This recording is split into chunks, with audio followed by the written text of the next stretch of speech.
Hello, everyone, and welcome to the Process Podcast. Andrew Correia, how you doing, my friend? I'm very good. Thank you for asking.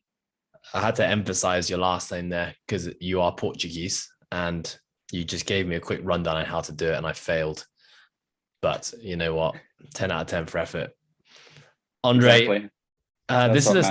This is the second time we've been in a call in probably about a week. To give a bit of background, I put something up on Instagram, which was an MRI result of a knee injury that I've had for many, many years. First time I had an MRI in about 10 to 12 years, and I did it just purely out of interest to see actually what was happening in there and to explore potential other means of, I think, getting some more longevity and getting some more function out of the knee. So I had a really interesting MRI, and I'm sure we can talk about the results at some point as well. But I put those results up on Instagram, and the purpose of sharing it was to let people know that there's a difference sometimes between what we see in a clinical diagnosis for something like an X-ray or an MRI versus the actual function of the human being. So I think if you had looked at the MRI results, you would have probably thought, wow, that is one messed up knee. This individual probably can't do a whole lot. But, when you actually look at what I can do, which isn't all that much, but relative to what the MRI says, I've got pretty good function. I'm still able to compete in the sport CrossFit, still be able to run, kick a football, throw a rugby all around. And so interestingly, you sent me a message and said, just saw your MRI report. And I know we'd had a bit back and forth before that. I'd love to jump on a call with you and see if I can help you with anything, restore function, improve range, decrease pain, help explore some ways that we can fix your knee without doing anything major like surgery. And so I thought it was really cool that someone reached out and offered their help. Personally, for me, if someone offers their help, and I'm always going to say yes. I get another set of eyes, get to hear another expert opinion. And fast forward a couple of days, we jumped on a call and had a really interesting conversation. We did some experimenting with the knee. I took away a few really good reminders, but more than that, just really enjoyed the conversation. So that's my introduction to how I know you. Now tell me, Andre, who are you? Where do you work? What do you do? You want to know how I got into the fitness industry as well, or? Yeah, you know what? It's just what I'm currently doing. It's always, to be honest, it's always a shit question. And as soon as I asked it, I regretted it because it's so open-ended. Let me be more specific. Where are you based right now? Okay, I'm based in Dubai. I've been here for, it's going to be 4 years now, next month. You work in a gym called D5? I was living in Macau before.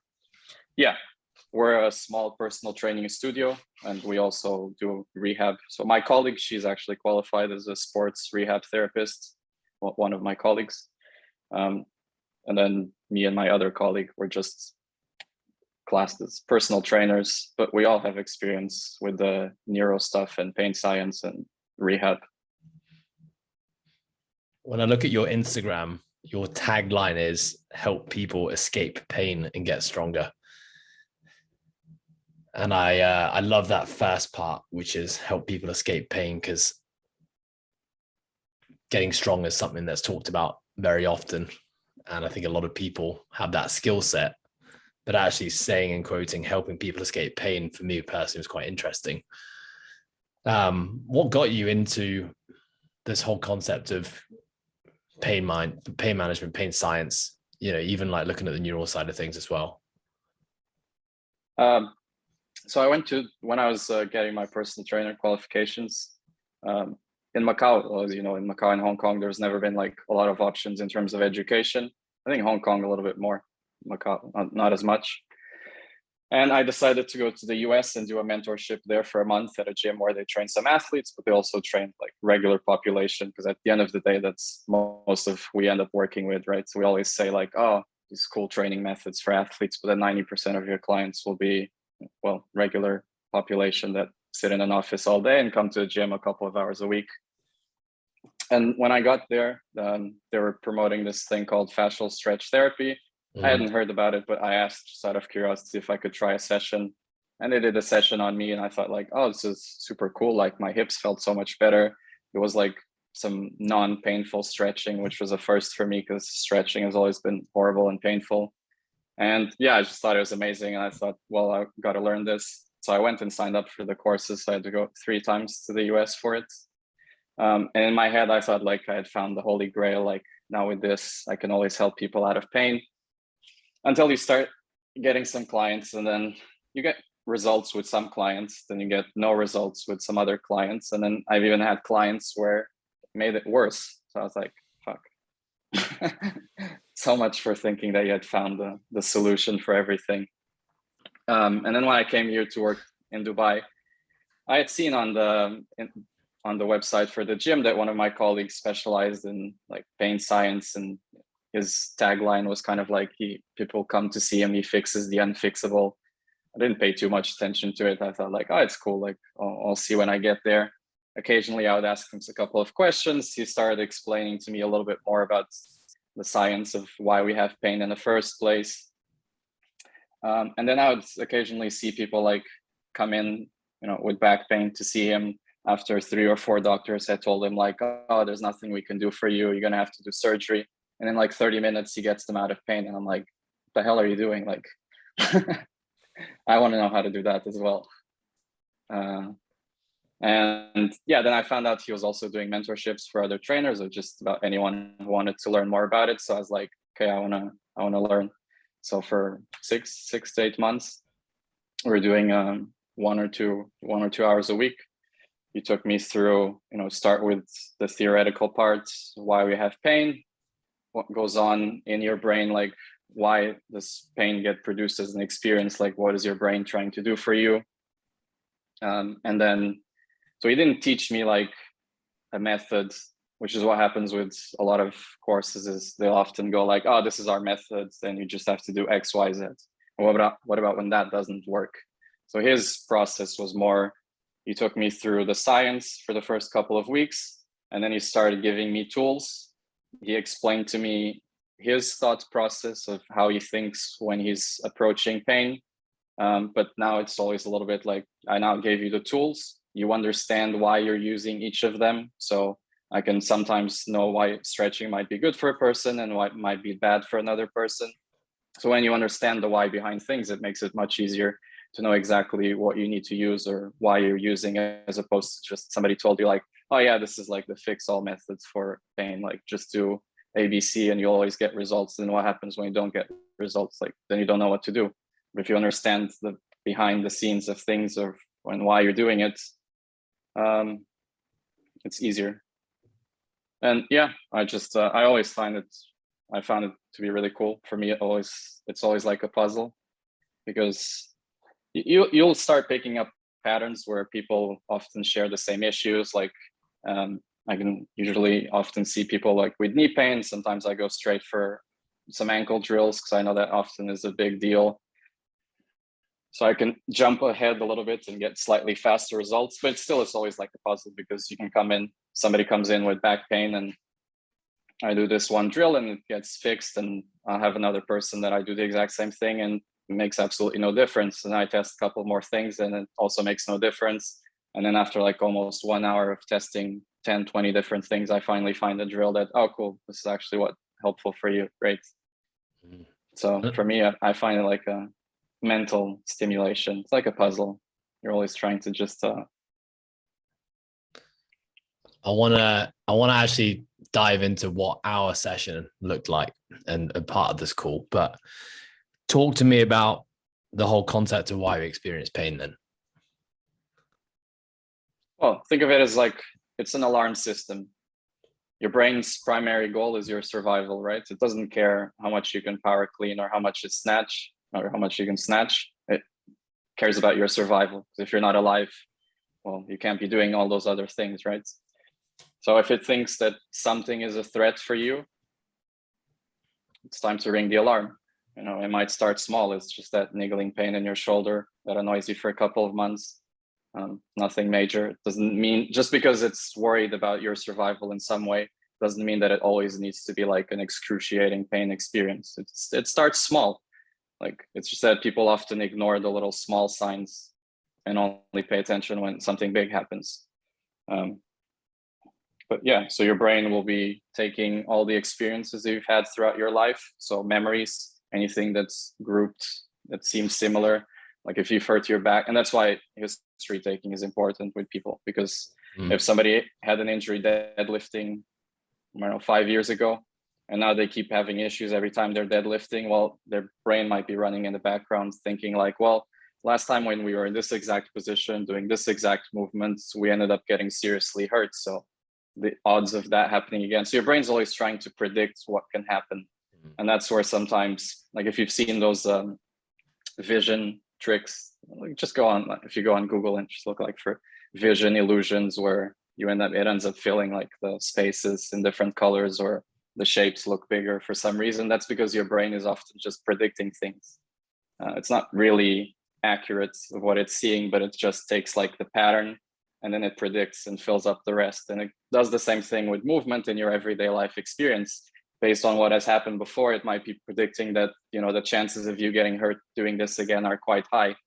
So let's stop you from doing that. And what best way to stop you from doing something than creating pain? Like you'll usually not, aside from people in CrossFit tend to be a little bit more resilient to that and just go like, oh no, I can handle it and push through. But it's funny, like that example. I've had times in the past with past injuries where sometimes just thinking about a movement which had maybe caused injury in the past triggers pain before I even do the movement. So, there was before, as I was getting into learning how to snatch, coming into the sport of CrossFit, really poor movement patterns, couldn't overhead squat a broomstick, even with my heels elevated, wearing platform shoes. Which would trigger generally quite a lot of pain in both knees and both shoulders. The approach was all wrong, just put more weight on the bar and hope the weight was going to force me into the position, like a lot of us do. And it got to a point where I would see snatching in the program and I would actually start to experience pain almost initially, just the thought of having to do a snatch. But I think continue. Getting into that, there's some studies where they've used, I think it was with the piano lessons. They picked the person that's practiced the piano and the person who just visualized practicing the piano. And even the visualization of it still stimulated the same areas in the brain. Obviously, the improvements are not as good, but you still got some improvements. And while they're visualizing it, some of those same areas of the brain that were active when you're actually playing the piano were activated. So it might be that, when you're thinking about the snatch, that's kind of already firing up some areas of the brain and everything's already going like, getting a little bit anxious. That's shit. This is not very good for us. So, in that scenario, let's say the brain has created a protective mechanism because it's doing a movement that it's done in the past, which has created pain. What is your process in terms of rewiring that individual to now no longer experience pain or get them out of pain when doing that movement? What are some of the steps? I'd say the first thing is so your nervous system can react quite quickly to things, the same way that, you hit onto something and you feel pain instantly, or, you hurt your back and right away you go from reaching the floor to just being able to reach your knees. So the range of motion gets reduced quite quickly. The reverse can also happen. So you can just test things and see how your body how your nervous system responds to it. If it gives you more range of motion and reduces pain, I take that as a positive, as in, okay, cool, it's liking this feedback. It's making your brain feel safer and a little bit more comfortable with the movement. So then that's probably what you need more of. And then to permanently rewire it, it's a matter of just doing it on a daily basis. It's a little bit like learning any skill. You'll always get out of your session. Let's say you're learning a new language, learning how to speak Chinese.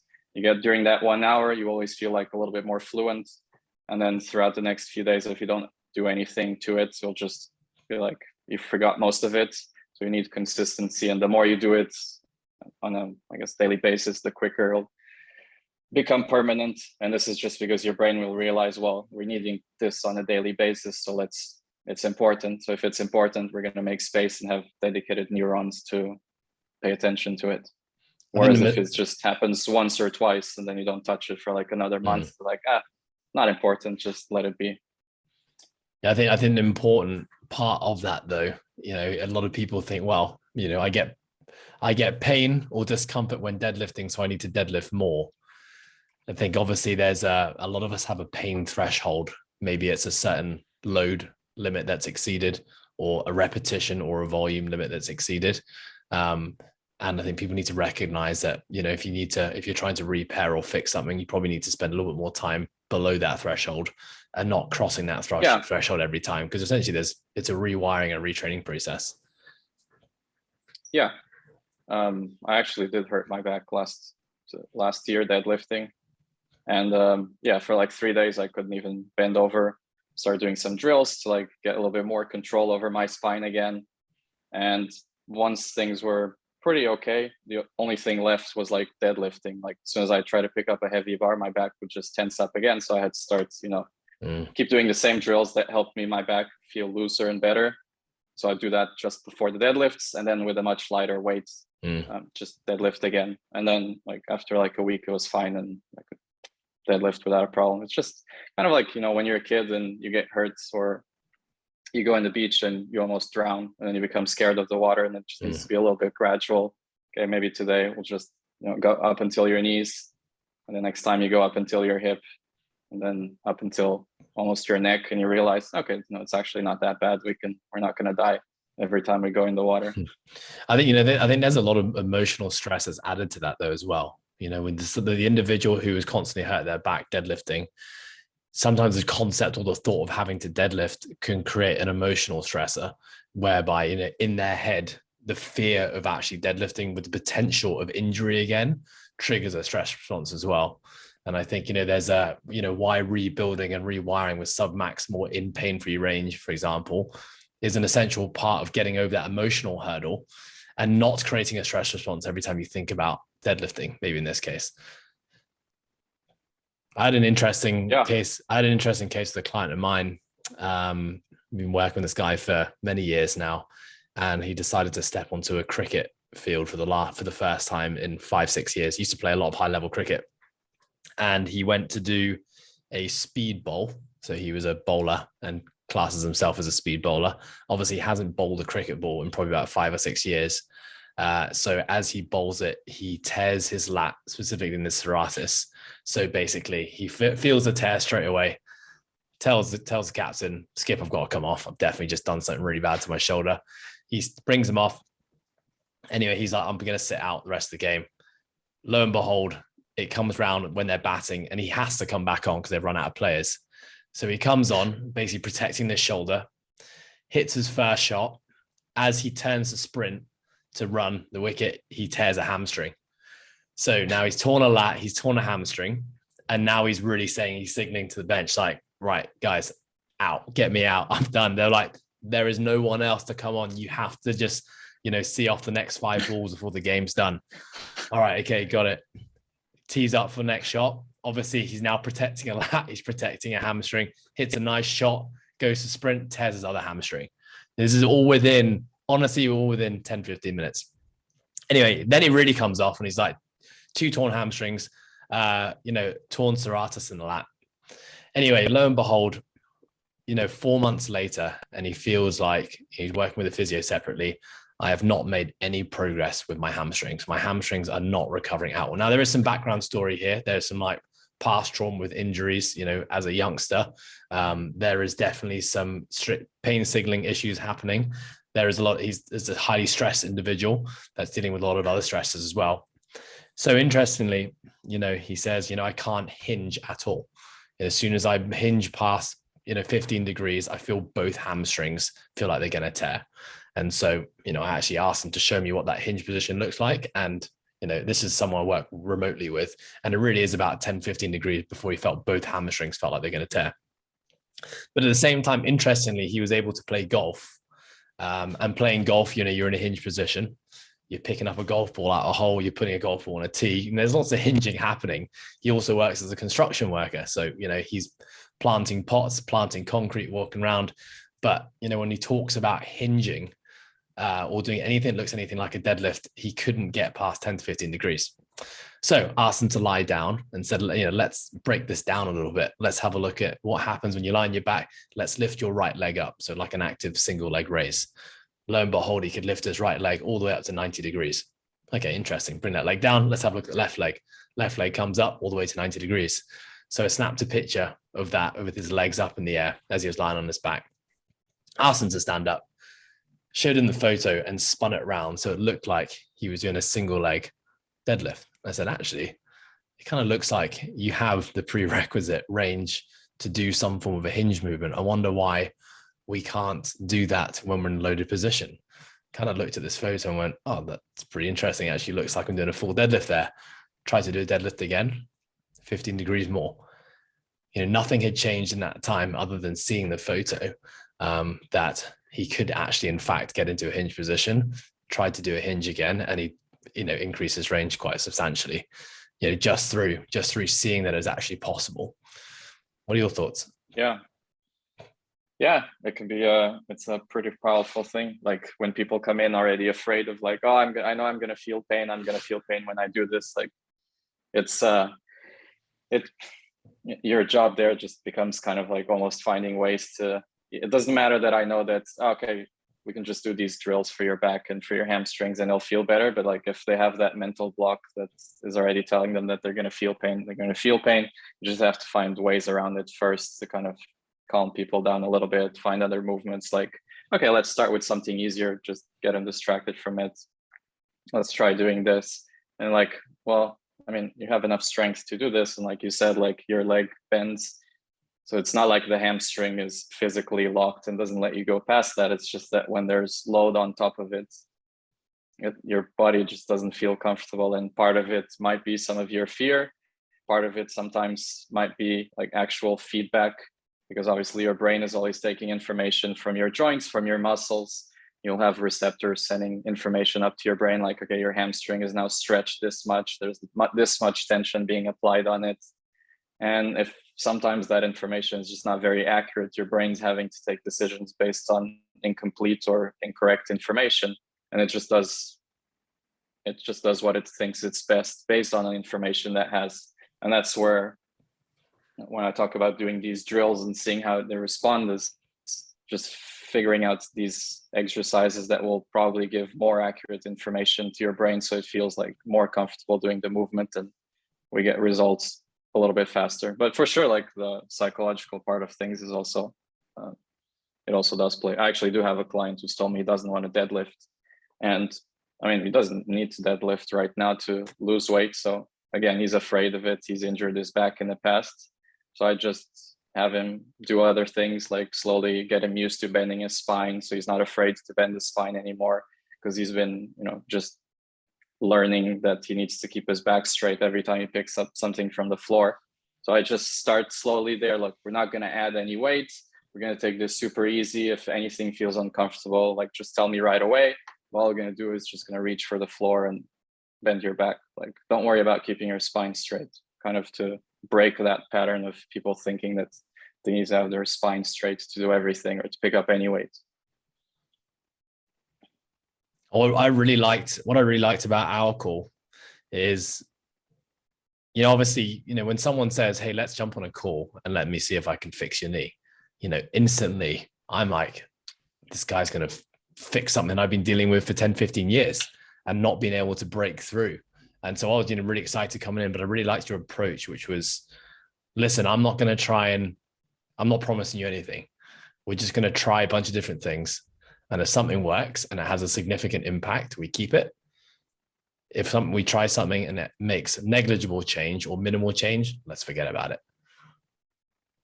Yeah, because we can probably find 20 different things that will make negligible change. Some of it will be just placebo. If I speak confidently enough and you're like hyped up and you believe in it, you might get the extra like half inch in your forward bend.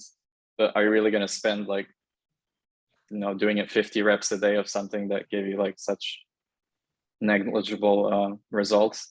Like, and then you have to do 20 drills. Like, you'll end up not doing anything. At the end of the day, I also have to find stuff. What matters is what you will end up doing too. So giving too many drills, that people will end up not doing anything. It's always better to just have one or two, but that you stick to it. And people will often just stick to the things that they've seen the most improvement from. And also seeing a bigger improvement from that exercise probably tells me like it actually is what your nervous system wanted versus just being purely placebo, or, you know, the same way that, you know, you do 10 reps of squats and then on the next set, your squat will be a little bit better just because you've now been firing that pattern and you've practiced a little bit. Could it be that, you know, your forward bend just became slightly better because we've also been doing a couple of reps of it? Yeah, it could. So I don't want that. I want something that impacts it enough that I can't even say 100% accurately that will always be because of the exercise that I gave you. Like there's always, we never know how powerful even placebo stuff can be, but I think I can say that with more confidence that it probably is the exercise that helped you over other things. And then when we can pinpoint something precise, like it's basically turning pain science into a little bit of a more precise science, other than just, because the emotional side of things is it's subjective, right? So it's much harder to work with that than I like objective things. Talk to me about this whole concept about it's important to understand the function of the individual before you start digging into the diagnosis of something like an MRI or an X-ray report.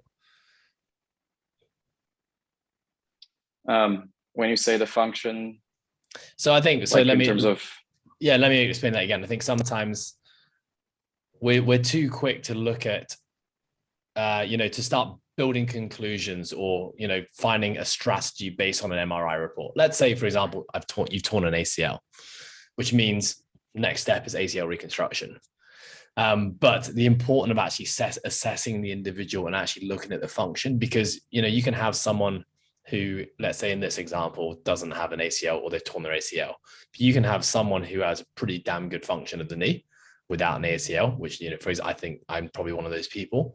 Plus there's many other high level athletes who are still able to compete without an ACL, versus another individual who doesn't have an ACL, who looks like they have absolutely no function of the knee. So, I guess the public's perception, our perception as people, when we look at the diagnosis of an injury, maybe it comes from an MRI, maybe it comes from a scan, maybe it just comes from a doctor's diagnosis, versus, the importance of actually looking at the function of the knee. And I guess, like, how much do we read into things like MRI reports? Well, sometimes it can actually make things worse, right? Because when you talk about all the emotional side of things and anxiety, somebody who's been, they've been back squatting and doing deadlifts and they're never bothered by anything. Suddenly their MRI tells them they're torn, their knee or the ACL is torn. And they go like, oh shit, now this is gonna break next time I try to back squat. And they start worrying so much about it that could even almost end up making things worse and bringing some sort of pain experience just from knowing what's happening with the MRI. For me, is like your brain is there to protect you, and it probably knows best over an MRI. So if it doesn't think that it's whatever is going on in your knee, if it causes you absolutely no pain and you have full range of motion, then it clearly doesn't think it's a big deal. So if the main thing that kind of worries about your survival the most doesn't think it's a big deal, like, why should I be bothered about what some image says? You say that in such a relaxed manner. I feel like anyone watching, it puts them at ease. Put me at ease. I think sorry, continue. No, I was just going to say, like, education, and that's where, it brings you back to the emotional side of things and anxiety. I've definitely felt a lot more confident over the last few years, understanding the pain science and what I can do to get out of pain, and how little tissue damage is not very well correlated with pain. I used to have to get injured quite easily, and then it's always like, oh no, I'm not going to be able to do anything for 2 weeks. Whereas these days, it's not a big deal. I mean, I know that I didn't break my spine from some deadlifts.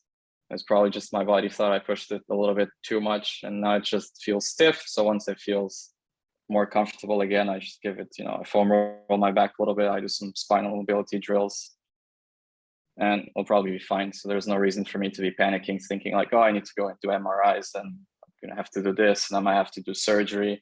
Like, that usually doesn't come across into my mind right away.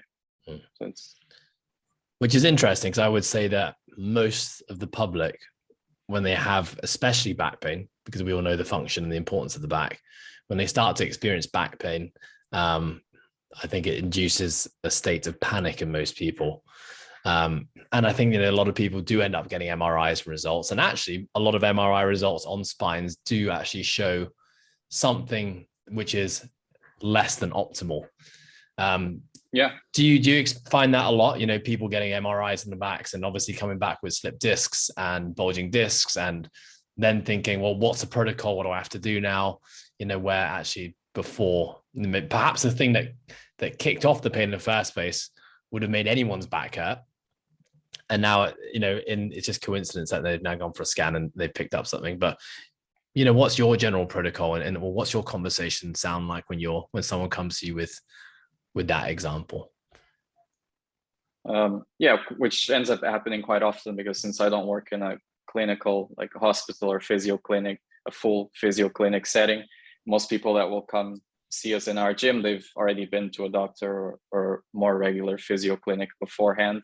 So they'll probably have done some sort of MRI or X-ray, and they'll usually come in tell me oh, my discs, this whatever is bulged, and I have one slipped and one whatever. I usually just go I listen to clients and people's concerns.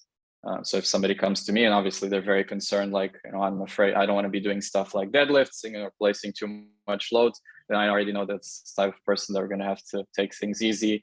The way I speak to them has to be always we're going to just be very cautious. And if you feel anything out of the ordinary or discomfortable, let me know right away. We're going to test a few drills, see if it makes your range of motion a little bit better. And then sometimes we try things and then people oh yeah, my back actually feels a little bit better. And then over time, they'll just kind of forget about it, right? Once you start picking up weights and realizing that, well, actually, I just picked up 60 kilos from the floor and nothing hurts.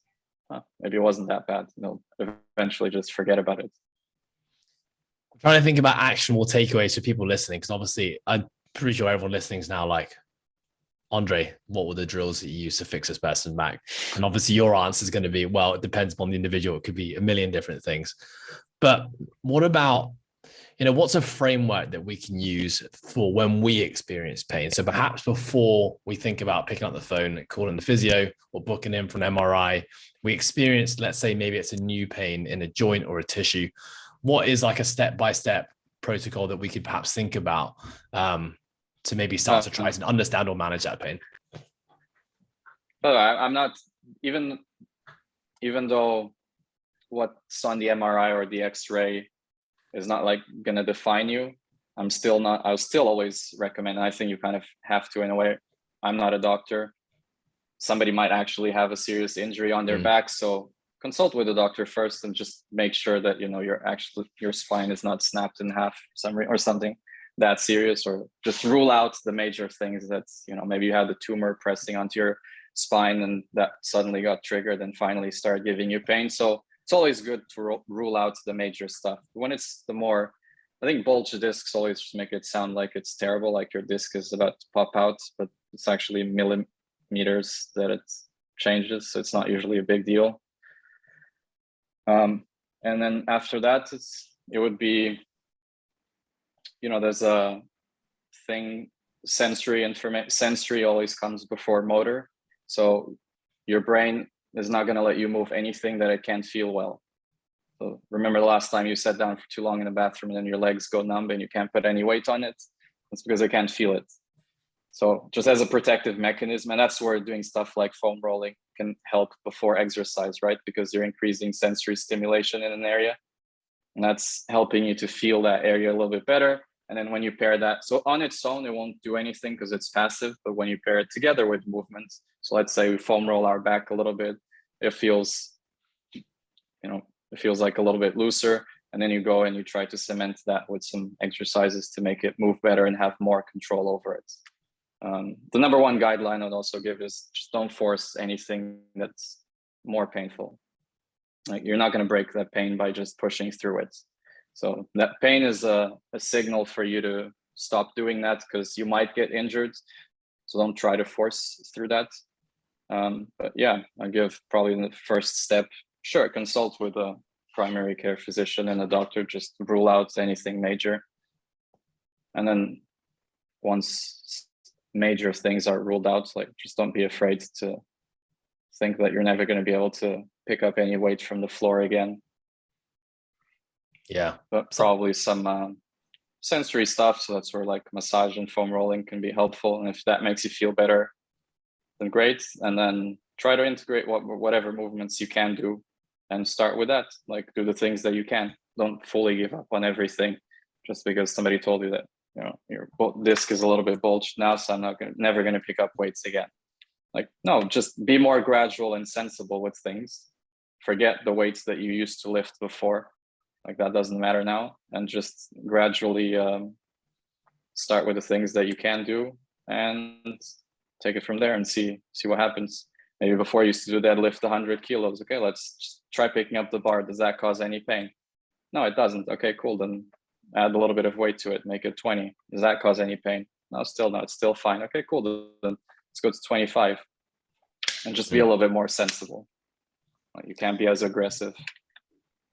Yeah, I think a good point, as simple as it sounds, is try something and did it make it better or did it make it worse?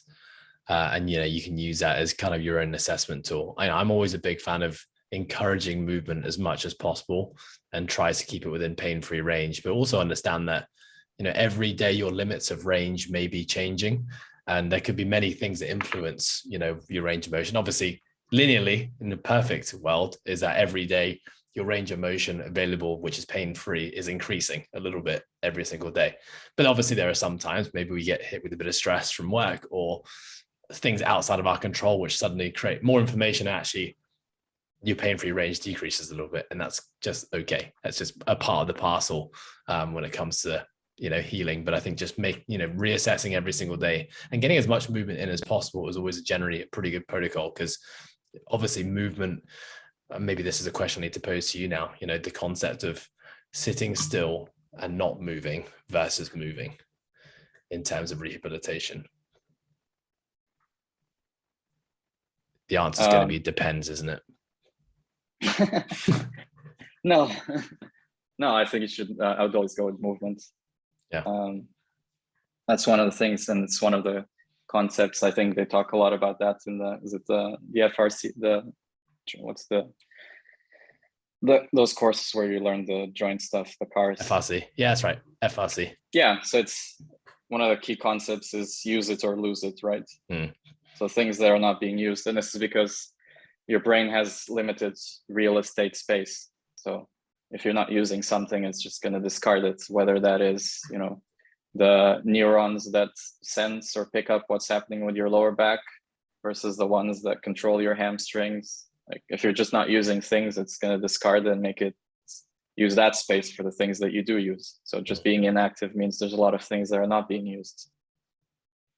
And that usually tends to, the less you use it, and it becomes a vicious cycle because you use it less, it becomes worse, and then you use it even less, and that makes it even worse because you just keep using less and less of it because you become worse at it. Did you do the FRC course?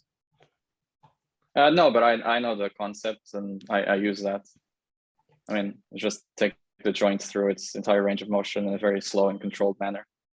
If you know the directions in which the joint moves, then you can just play around with it. Sometimes it's still good to learn from those courses because they might have a different way of cueing an exercise. That's because it's easy for me to do it sometimes when I'm dealing with a client who doesn't even know how to move their shoulder. Like I need to be a lot more detailed with how I cue them because they might not even be able to, move their scapula up and down.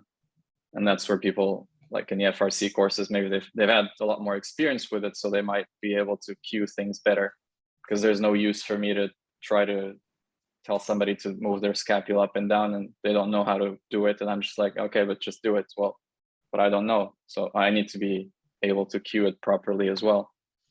Yeah. I mean, I love the FRC course. I think I did it in maybe it's 2017, probably now. And when I got exposed to the concept of CARS, so I'd heard about CARS. So CARS, for those listening, stands for controlled articular rotations. And the concept is that you can apply an articular rotation to every single joint in your body. You know, your finger, your thumb, your toes, your shoulder, your hips, your neck. Yeah. And the concept of CARs is essentially by taking your joints through their full range of motion, we are trying to narrow the gap between the passive range of that joint and the active or the controlled range of that joint. So what we mean with that is for someone, you know, let's take a shoulder, for example, you may be able to, so Andre could maybe take my shoulder if he puts my hands on it and I just relax completely, take it through really big range of motion. But when he asks me to then, without his assistance, move my shoulder and try to replicate that, I can't get anywhere near it. So that would be an example of a large discrepancy between the active and passive range. So ever since, you know, being exposed to concepts, as someone who has never been, probably compared to the general population, especially in the world that I'm in, which is, you know, fitness and CrossFit, probably wouldn't really class myself as a very great mover, and had probably more towards the end of less range versus more range. So I've always been looking for ways to improve range of motion, you know, played around with so many different protocols over years. And I guess now have created a bit of a toolbox of things that I use that I can go to when I need to, but also things that I can use on a daily basis. And controlled articular rotations as a morning routine has been something I started in 2000, or whenever I did the course, 17 or 18. And I haven't honestly missed more than a week ever since then. And so that goes from, I start at my toes and finish basically all the way up at neck, and do that every single morning. And that made such a significant impact on pain management, or the amount of pain that I was dealing with on a daily basis. The ability to get warmed up and start training. So the time between starting a warm up and finishing a warm up and doing my first set, I probably halved it just by doing CARs every single day. And I think it's also just a really great tool to use as a self-assessment every day. When you're taking yourself through CARs, you quickly learn what feels tight, what doesn't feel tight, what feels good. And that you can use that to then inform your activities or training for the day. Massive fan. And I advocate it to pretty much not all my clients, but to a lot of the people I work with. Some people have taken that on and love the results. And some people kind of like, you know what? Can't see myself doing toe CARs in my bedroom every morning. So I'm probably going to skip. Yeah, I probably would skip that too. I'm not the one person that you'd find me doing CARs all the time. I do them sometimes if I feel like I need it. But I wouldn't be doing like full body CARs on a daily basis. I sometimes think if there was a fly on the wall watching me in my morning routines, it would be an enjoyable / very weird sight. Andre, talk to me about the concept of chronic pain. What are your thoughts? Well, I don't know what the classification is, as in when exactly does it become chronic? But I guess it will be when somebody has been experiencing pain for such a long time that they get to that point where they already expect that something will be painful regardless of what they do. Like, oh, I just know that it's going to hurt. Well, how do you know that? Oh, I just know it's been like this for the last 10 years. So I'd probably class that as being the chronic pain. And that's usually a little bit harder to work with versus your daily, like, oh, my knee hurts a little bit just when I squat. Okay, it's usually pretty cool. We check out the knees, check out the ankle, check out the hips. And we usually sort it out fairly quickly. Somebody who's been in pain for a long time might be a little bit more complex because their thought process is already wired into expecting pain. Their nervous system is a lot more sensitive. So it'll take some time to build some resilience. If we look at one of the concepts they talk about in pain science is your threat bucket, like, which is where stress will go into. We have a bucket of how much your body can tolerate of just overall stressors. It might be poor sleep. It might be that you're arguing with your partner. It might be that your brain doesn't know what's going on with your shoulder because you haven't moved it properly in a long time. So a combination of all these things, and eventually when things spill over, that's when it's like, okay, I've had enough. Something needs to change, and things become painful. So when I try to find exercises that reduces pain, we're essentially trying to remove something from their stress bucket. We're trying to make like your brain just go like, okay, cool, I can now feel what's happening with my shoulder much better. There's actually no reason to be concerned about it, so there's no more pain. You can also make somebody's bucket bigger by making them just more resilient. That's where strength training usually comes into play, or just exposing yourself, those hard metcons where you're almost on the floor at the end, like that's pushing yourself close to your limit or a little bit above your limit. That will make you more resilient. Like your body's now handling better that stress of, your heart rate is jumping up to 200 beats per minute for like 10 minutes straight. Like that's a lot of stress on your body. But if it can start getting used to that, then it becomes not such a big deal anymore. And you just become more resilient overall, and you will be able to tolerate a little bit more. So somebody with chronic pain will be a combination of things. You need to find some exercises that make them feel better, and then just overall they'll need to, strength training would probably be my go-to. Get them doing some form of exercise and lifting, getting them a little bit stronger, because that's when they'll start realizing, like, oh, just picked up this 10 kilo kettlebell from the floor and my back didn't hurt. Oh, I thought it was going to hurt. I guess maybe it's not such a big deal anymore. Maybe you're a little bit less sensitive to it. And then it just has to be more gradual. But yeah. Yeah, I haven't worked with a lot of people that have like chronic pain. I'd say probably one, but it's not chronic 24/7 pain. She's had on and off back pain for like 10 or 12 years. Seen physios, chiros, everything. And yeah, funny case, because a lot of the things that are usually meant, perceived as being good and relaxing, and actually caused more pain for her. So like stretching, just being lying down on the table and some passive stretching, like her back would just stiffen up and go like, nope, you're not moving anymore after this. Breathing exercises made her back more painful and more stiff. Interesting for me is for working with a lot of people who've dealt with some form of chronic pain, maybe not up to 10 years, but long-standing pain, also tend to be individuals, not always, but also tend to be individuals who are also dealing with lots of life stresses, in maybe the form of emotional, physical, or chemical stress. But like you said, their stress bucket is generally overflowing. Body is generally in a state of inflammation. It's not in a state of healing and regeneration. And, they have an issue that it doesn't seem to go away. But, also they tend to have that one issue, but also have sometimes other small issues that come and go on top of it. And, I think it's so important that when dealing with pain or trying to rehabilitate an injury, we have to dive into the questions on lifestyle, right? We need to dig into things like sleep. We need to dig into things like nutrition, sunlight, perception of stress, the amount of stress, and the different sources of stress, the amount of resilience that an individual might have. In your case, talking about the stress bucket, it must be, I sometimes think about physiotherapy or being a physiotherapist, and how hard that must be sometimes when someone's coming to you and they've got one session and they're like, fix me and these 3 issues. And, in a quick conversation, you realize that, lifestyle measures aren't in check. And so almost no matter what we do in this hour, if the body is not in a state of healing and regeneration, we're not going to fix it. Yeah, I'm not going to fully fix it. If it's like the small stuff, your knee that bothers you a little bit when you squat, your ankle that hurts after you run 500 meters, like that very specific type of pain, can almost still resolve it despite all the other stuff. At least I haven't come across anyone. I've had like probably one client where I didn't get very good results with his shoulder, but then again, he also didn't want to do any of the drills that I gave him. So yeah, I can't do anything about that.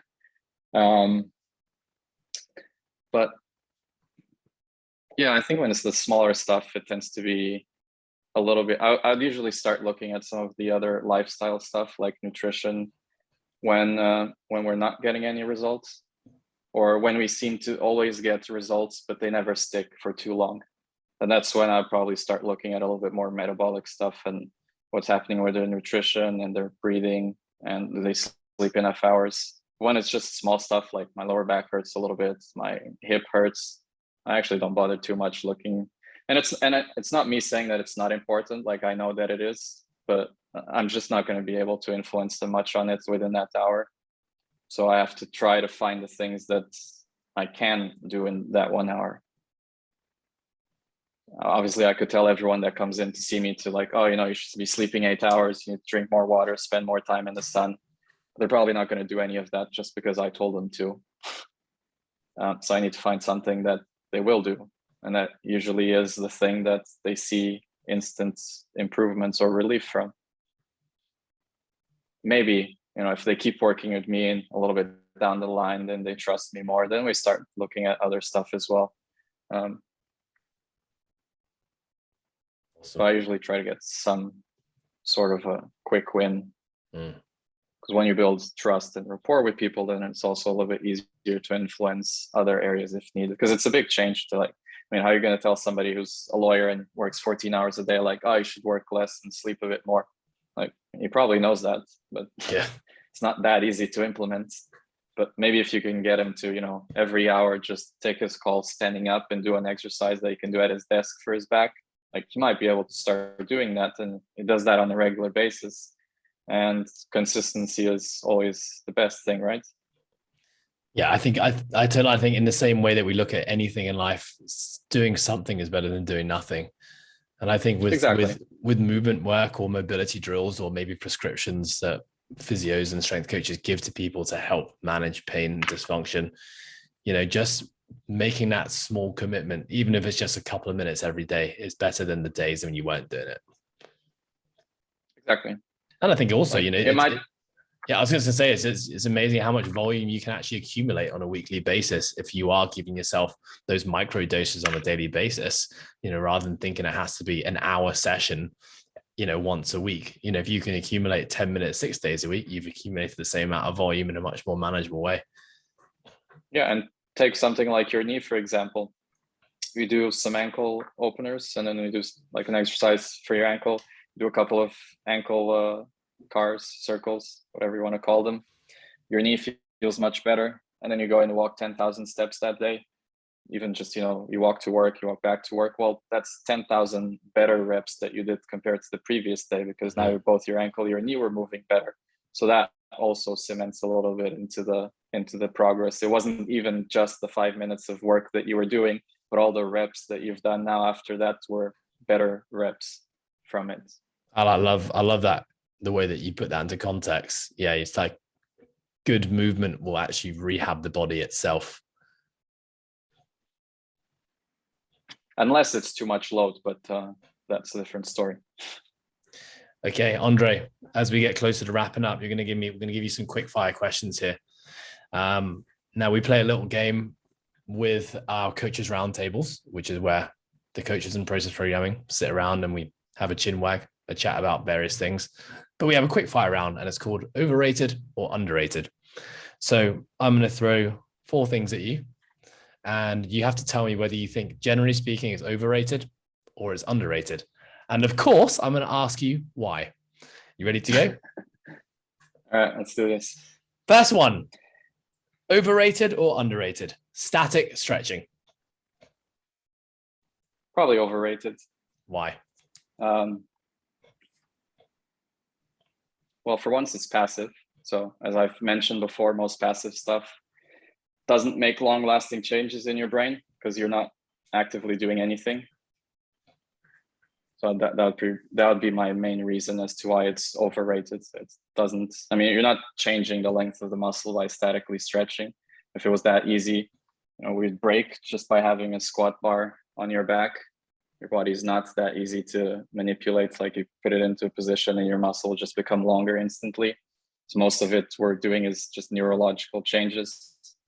When you are statically stretching a muscle, it's still forcing it to contract a little bit because your body's trying to resist into that stretch, right? So you are getting a little bit of contraction, which is why some people might, if you've not done exercise for 20 years and then suddenly you go and do something like yoga and you say like, oh, I got much stronger out of it. Well, a lot of those poses, you were contracting your muscles. So for somebody who's very out of shape, it might have been enough loads like to create a little bit of muscle mass and some strength compared to what they previously had. for most people, I think, especially if you're going actively to the gym, like it won't be enough. So I'd say overrated. It's most passive stuff is a bit. I would agree with overrated. I think as well, going back to the context, the reason why most people static stretch is they're using it as a means of trying to improve range of motion or a bit ill mobility. But you're right, we're actually, when we're passively stretching, we're actually just sometimes just jamming joints into joints. And without the stability or the work of the nervous system to coordinate all those things firing, actually sometimes can actually do us worse.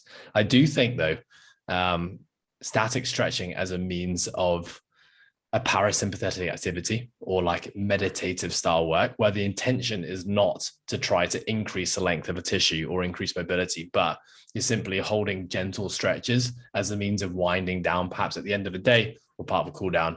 I'm definitely for that, but I'm going to agree with you, Andre. Same. Overrated. I would also. You ready? Question number 2. Overrated or underrated? Foam rolling. Well, this is a tricky one. I mean, it got so popular, everyone was doing it, and then people start bashing on it, saying like you shouldn't do it. Andre, the question was simple. Overrated or underrated? I'd say these days, underrated. Oh, wow. I wish Patrick James was on this podcast. Patrick James, my co-host, has this hatred for foam rolling, even though when there's no one in the gym, I always catch him lying on a foam roller. He just doesn't like to admit it. Tell me, why do you think foam rolling is underrated? I think it's just because of the shift that like there's so much bashing on foam rolling these days. Like, oh, you shouldn't be doing foam rolling. Oh, it's just a waste of time. Well, number one, it probably makes you feel good because, as I've mentioned before, sensory comes before motor. So just feeling areas better in your body will allow better movement afterwards. And that's essentially what foam rolling does, right? It's the equivalent of like a massage. Somebody's just pressing on your back, on your quad, whatever it is. You feel that area a little bit better. You probably get more movement out of it. So as long as it doesn't cause any pain, like I'm all for it. If people don't feel better and then they go and they work out after that because now they feel like a little bit better. You just have to be always conscious that as it's a passive modality, it will never really give you permanent results. So you're not improving your back mobility from foam rolling. But if it makes you feel better and then you go and you do your exercises, your deadlifts and your spinal cars and whatever after that, then yeah, I'm all for it. And I think it's a great thing. Nice. I think intention is really important when it comes to foam rolling. I like you just summarized there. If you're thinking that the foam rolling is going to fix movement dysfunction or give you miraculous range of motion that will carry over into your overhead pressing, then we need to, after we create that passive range, we need to follow up with some active strengthening somehow. Nice. Okay. Yeah. You ready? Question 3. Question 3. Overrated or underrated? Banded stretching. So using bands to do your mobility work. He's thinking hard over this one. Well, I think given that you're in a CrossFit gym, let's say we are in a CrossFit gym, so most people lift weights. I'd be pretty neutral to this one. But that one, neutral was not an option, Andre. Neutral is not an option. And it was overrated or underrated? Yeah, let's say underrated. Okay. It's a close call between the two. Talk me through why banded stretching is different from other forms of stretching, generally speaking. Usually getting a little bit of distraction on the joints.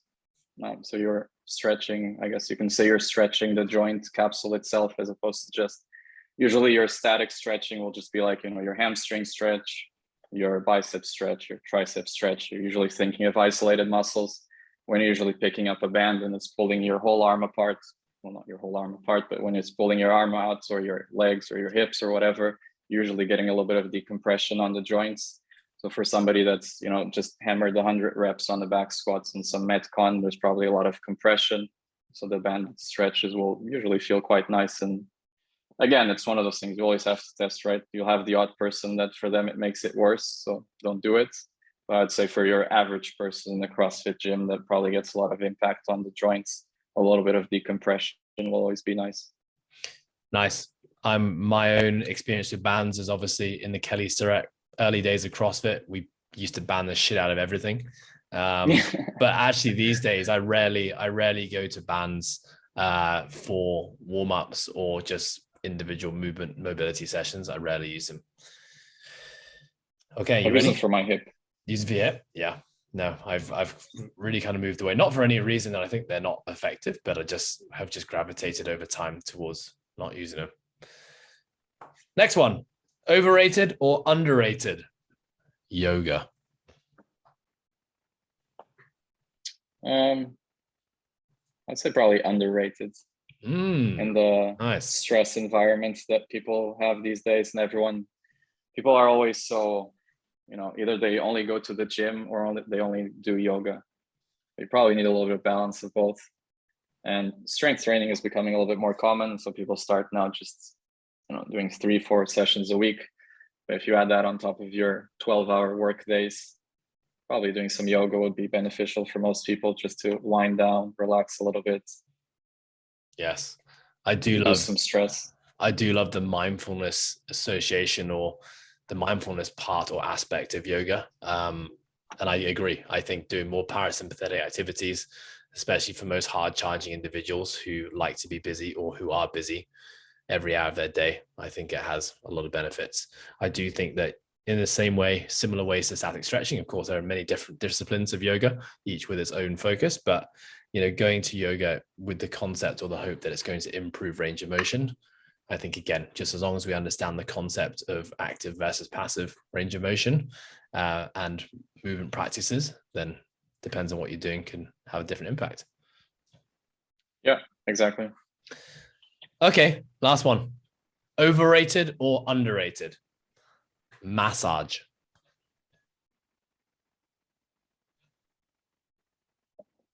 It depends on how. That's not an answer.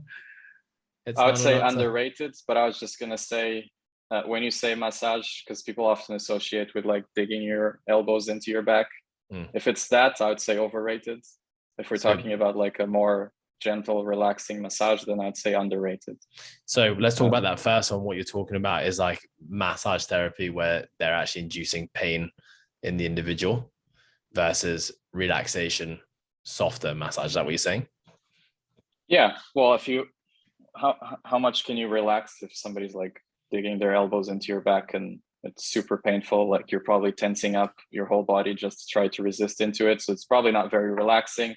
Might you still feel better after that? Like maybe your back pain even temporarily goes away. Yeah, you've just caused so much pain that your brain just went like, let me switch off that area for a little bit, because all that nociception was being triggered and it just kind of switched it off for a little bit. So you kind of fixed pain by causing so much pain on that site temporarily. Yeah, I'm not that. What I'd say is overrated, but like I think I would class it underrated if it falls more on the side of like yoga, relaxing, makes you feel better, just de-stressing for an hour. Then I would definitely say underrated. Yeah, I would agree. I think I've had an experience, many a massage where the intention was to go and relax, and I've actually come out more stressed than I went in. And I've worked with physios and massage therapists in the past who pride themselves on the amount of pain that they can induce on their patients. And there was a point in time where I welcomed that pain and would use it almost as a test of myself as to how much I could tolerate. But these days, I'm very much oil massage, light to pressure. Thank you very much. Exactly. Andre, thank you so much for your time, my friend. It's been an absolute pleasure talking with you. You're welcome. Of course, thanks for having me on the podcast as well. It's a double thank you for the conversation that we had the other day and the help that you gave me with my knee. We didn't actually end up talking too much about that, but it was a really insightful phone conversation. You basically just threw a whole bunch of things at me. We were doing a test and retest protocol, so we used my air squat as the test. We would do something, go back to the air squat. Did it improve? Did it not improve? Or is it the same? No, if it didn't make a significant impact, let's move on to the next one. And we eventually went around a whole bunch of different things, came up with a short checklist of a few things that we think is going to be worthy for me to incorporate into my daily practices, which I have been doing, by the way. And just really love the approach, really love the insight. And thank you very much for the conversation. Before we wrap this up, where can people find out more about you, where can they contact you, any information you'd like to share? Just through my Instagram, I'd say. I think that's probably where I'm most active. And so if you want to reach out, I don't know, do you want me to say the handle here? Will you just tag it on the... Well, we'll do both. It's just on Instagram. My handle is andrerehab. And yeah, just reach out to me there if you have any questions. I'm always open to just hopping on a call for 10 or 15 minutes. I can't really ever make promises that I'll be able to fix everything. Maybe I'm not the right fit to work with everyone, especially if it's stuff like over Zoom. It's sometimes a little bit more limited. If it's in person, I think I can do a bit more, because it's easier for me to be like manually checking certain things if I'm present and queuing certain exercises. It's very hard for me to queue. Like with your case, it's different because you have experience with movement and exercise. So it's much easier to just tell you something and you can more or less follow that. But if it's with people that are not as active and sometimes have less body awareness, doing stuff over Zoom might be a little bit more complicated. So it just depends on the situation, but reach out to me there. And if you have any questions, I'm always happy to answer, and I'm going to take it from there. Awesome. Andre, it's been an absolute pleasure. Thank you very much for your time.